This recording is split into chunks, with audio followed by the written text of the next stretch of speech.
Ça va partir de là. Parce que si vous n'aimez pas ce que vous faites, vous n'allez même pas savoir ce que vous allez faire. Vous n'allez même pas aimer chercher même. Alors que là, il va falloir beaucoup chercher.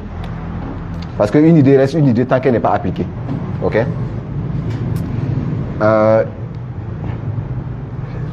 Premièrement, il faut voir ce que vous aimez, vos passions.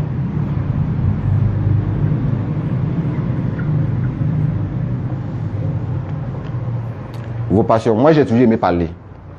On me dit souvent que je parle beaucoup. D'accord? J'ai toujours aimé parler, j'ai toujours aimé apprendre, j'ai toujours aimé partager, j'ai toujours aimé progresser. Parce que j'aime bien quand je commence à faire quelque chose et qu'après, ça donne un résultat que je recherchais. C'est ça surtout que j'aime beaucoup.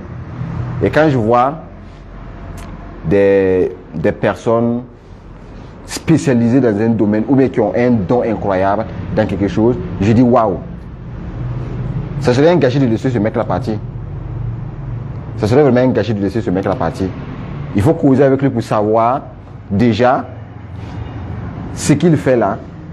Si, comment est-ce que je lui dis ça? Il y a une possibilité qu'il puisse faire ça pour avoir de l'argent. S'il est d'accord, on travaille ensemble pour que ça passe. C'est un peu, moi aussi ma passion, un peu comme ça. Voilà. Améliorer les choses, créer les choses. Ce qui a fait que je suis en formation et aussi que je suis en communication. Donc il faut ici avoir une passion. Aimer faire quelque chose. Et dans la passion, vous allez voir qu'il y aura vos compétences. Bien sûr. Parce que quand on aime faire quelque chose, forcément, on va... Par exemple, l'informatique. Moi, j'aime l'informatique. D'accord? En apprenant plutôt l'informatique, je vais développer des compétences en informatique, en maintenance informatique et même au niveau des logiciels et consorts. Ce qui est arrivé, bien sûr. Parce que j'aime l'informatique, j'ai développé des compétences en informatique interne, ça veut dire la manipulation. À l'intérieur aussi, la maintenance, ça veut dire à l'intérieur les composants, tout le consort. Et aussi avec les logiciels, puisque j'utilise les logiciels pour faire des affiches. Et c'est avec un ordinateur. D'accord? Donc, vos passions de base liées ici à vos compétences. Et c'est avec vos compétences là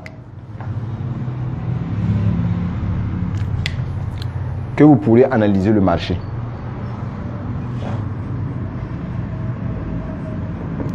Analyser. On va dire ça comme ça.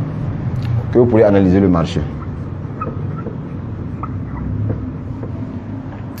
Analyser le marché ici, le but c'est quoi? C'est de chercher des problèmes. C'est pas de chercher la barre, loin de là. D'accord?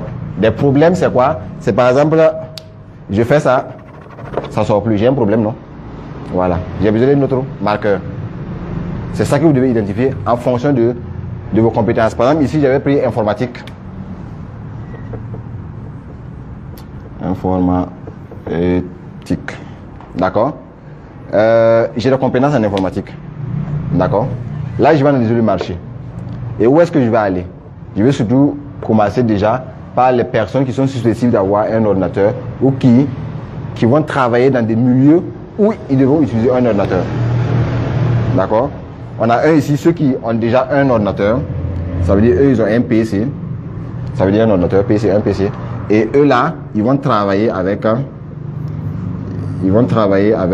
PC. D'accord?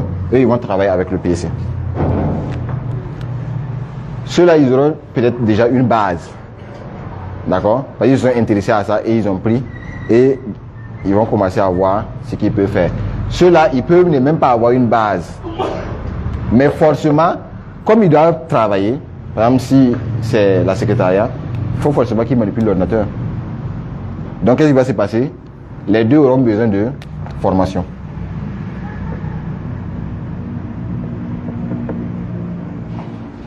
Les deux auront besoin de formation. Et il faut savoir que là, ça peut être plus facile que là. Parce que la plupart du temps, ceux-là, celui qui n'a pas encore son PC, il ne s'intéresse pas à l'informatique. Jusqu'à ce qu'il soit obligé. Mais celui qui a son PC, il s'intéresse déjà à l'informatique. Donc du coup, en discutant avec celui-là, vous allez pouvoir voir ses besoins en informatique. Ok? Ses besoins en informatique. S plutôt. Ses besoins en informatique.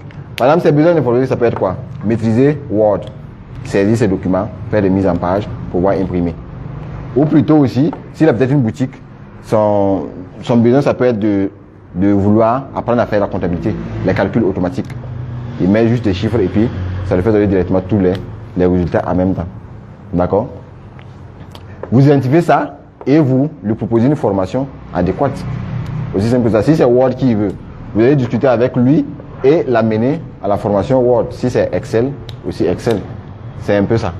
Donc de la passion, vous allez à la compétence, analyser le marché pour trouver le problème. D'accord? Dès que vous trouvez le problème, avec celui-là, vous allez identifier son besoin au niveau du problème. D'accord? Ça va? Ça se comprend bien? Cet exemple? Ok. Si là, vous avez le problème et que vous avez au moins un client avec lequel vous avez échangé, si vous arrivez à résoudre son problème ici, à combler son besoin ici, vous aurez directement ce qu'on va appeler un business model.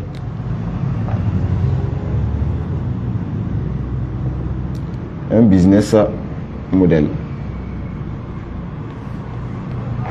Ça veut tout simplement dire que vous devez trouver un système, d'accord, qui vous permet d'avoir de l'argent. D'accord?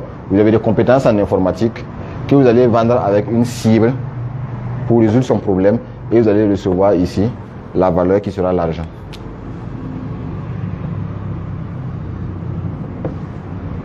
C'est comme ça que l'idée se transforme en business. C'est tout simple. Parce que vous pouvez avoir plusieurs idées. D'accord? Mais vous ne pouvez pas la mettre en place. Mais si vous voyez déjà dans vos compétences, dans votre passion, dans vos passions et vos compétences, vous allez pouvoir le faire.